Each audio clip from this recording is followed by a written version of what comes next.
안녕하십니까, 박사입니다. 이번 방송에서는 전세계 외교가에 절대 관심이 쏠리고 있는 이슈 하나를 전해드리겠습니다. 친강 중국 외교부장이 6월 25일 이후 전혀 모습을 드러내지 않고 있습니다. 중화권에서는 무간도를 방불케 하는 여러 복잡한 요소들이 얽혀있는 것으로 보고 있습니다. 권력 투쟁의 일환이라는 얘기도 있고 군의 기밀을 누설했다는 얘기도 있습니다. 또 여기에는 푸샤오텐이라고 하는 펑황TV의 유명 앵커가 친강과 내연관계로 사생활까지 나왔다는 얘기가 돌면서 그야말로 장안의 화제입니다. 중국은 지금 외교적으로 매우 바쁩니다. 그런 와중에 친강 외교부장이 오랫동안 사라져 세계가 궁금해하고 있습니다. 로이터 통신은 7월 11일자로 인도네시아 자카르타에서 열리는 아세안 외교부장 회의에 친강 대신 중공중앙의사판공실 주임 왕이가 참석한다고 보도했습니다. 그러면서 홍콩 매체를 인용해 친강이 코비드 확진이라고 전했습니다.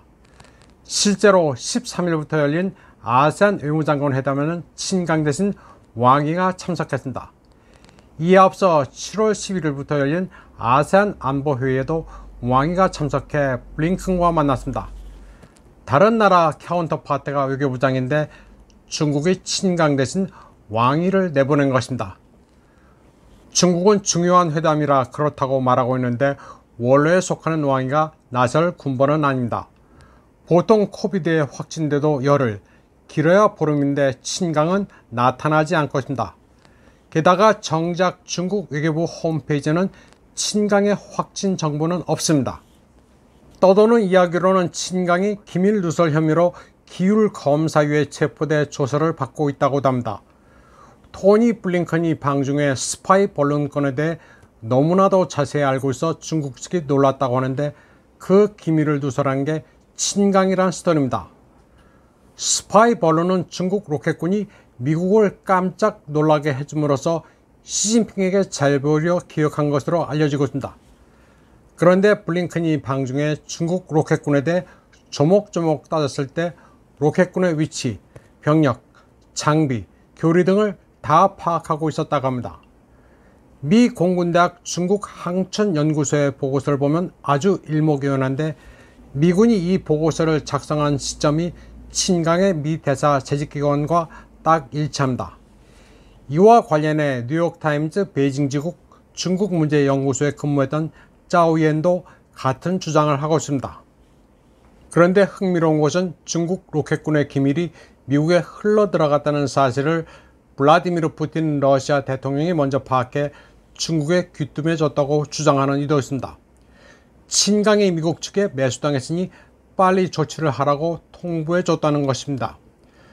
그래서인지는 몰라도 얼마 전 중국 공안부는 러시아에 체제 전복 성격의 NGO나 외국 간첩을 적발하는 데 도움을 주겠다고 밝혔습니다. 왕샤오홍 중국 공안부장은 러시아가 외부 세력의 간섭이나 체제 전복 세력에 대처할 수 있도록 중국이 언제든지 돕겠다고 선언했습니다. 왕샤오홍 중국 공안부장은 베이징에서 이고르 크라스노프 러시아 연방검찰총장과 만나 이 같은 의사를 전했습니다.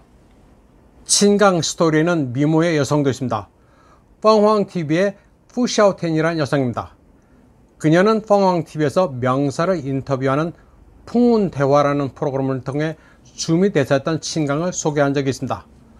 소문에 따르면 푸샤오텐은 이때부터 친강과 정분이 났다고 합니다.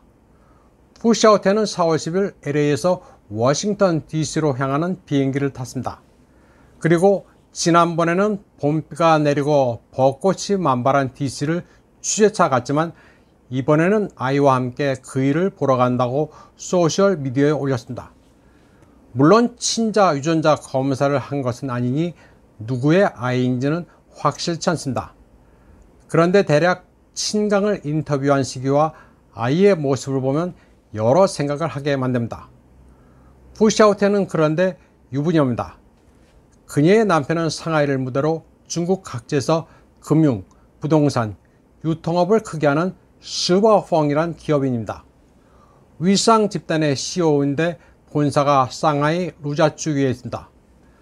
나름 비즈니스의 건물인데 부인이 친강과 바람이 났다고 당국에 제보를 했을 수도 있습니다. 중국에서 큰 기업가는 다 권력층의 백이 있습니다. 푸샤오테는 그 배경이 베일에 쌓였습니다. 베이징 어원대학과 베이징대를 나와 영국 캠브리지 대학에서 철학 석사를 취득했습니다. 캠브리지 대학 처칠 학원에서 수학했는데 여기는 아무나 들어가는 기관이 아닙니다. 2016년에는 처칠 학원이 그녀의 이름을 딴 가든까지 조성했습니다. 그녀는 여기에 당당하게 모습을 드러내고 연설까지 했습니다. 엄청난 위세였습니다. 푸샤오테는 그 이전 펑왕TV 런던 지사에 입사해 1년 만에 수석기자, 지국장이 됐습니다. 그리고 풍운대화라는 프로그램 앵커가 돼 전 세계 주요 정치 인사들을 인터뷰했습니다. 인터뷰 대상이 주로 각국의 총리, 대통령입니다. 그리고 풍운대화라는 프로그램을 만든 과정에서 멀쩡하게 잘하던 전임자가 아무 이유 없이 밀려났습니다. 따라서 그녀는 중국 공산당이 경력을 만들어주는 스파이라고 볼 수 있습니다. 그녀가 벼락 출세를 한 시기는 상하이빵이 막강하던 시기였습니다. 상하이빵은 미국과도 거래가 활발했는데 시진핑의 반대파벌입니다. 그래서 그녀는 이중 간첩으로 추정되고 있습니다. 그런 그녀에게 시진핑이 키워준 친강이 엮인 것입니다. 그런데 친강의 행방이 묘연하다고 한창 시끄러웠던 7월 10일 전 중국 외교부 대변인 짜오리젠의 부인 탕텐루는 특이한 포스팅을 했습니다. 주 미얀마 중국 외교관들이 실종된 어린아이를 안전하게 엄마 품에 돌려보내 본분을 다했다고 말했습니다. 내용이 굉장히 뜬금없어 보이는데 여기에 어린아이와 엄마 품이 나옵니다. 뼈가 있어 보입니다. 그리고 그 다음 날에는 오늘은 좋은 날이라는 문구를 포스팅했습니다. 짜오리젠은 친강과 사이가 좋지 않습니다. 그래서인지 친강이 외교부장이 된 뒤 짜오리젠은 대변인직에서 물러났습니다. 그리고 관리에 따라 영전하기는커녕 국경 사무를 담당하는 변계사의 부사장으로 좌천됐습니다. 한편 친강, 푸샤오텐의 미심쩍은 관계는 친강의 후임으로 주미대사가 된 시에펑이 외교부 부부장 마자오씨와 상의를 거쳐 중국 공산당 중앙기율검사부문에 제보를 했다는 소문도 파다합니다. 지금까지 말씀드린 게 어디까지 사실인지 확인할 방법은 없습니다. 다만 분명한 것은 친강이 오랫동안 사라진 데 따른 합리적인 의문 제기라는 사실입니다. 또 이게 중국이 돌아가는 대략적인 방식이기도 합니다. 이번 방송은 여기까지 하겠습니다. 시청해주신 여러분 감사합니다.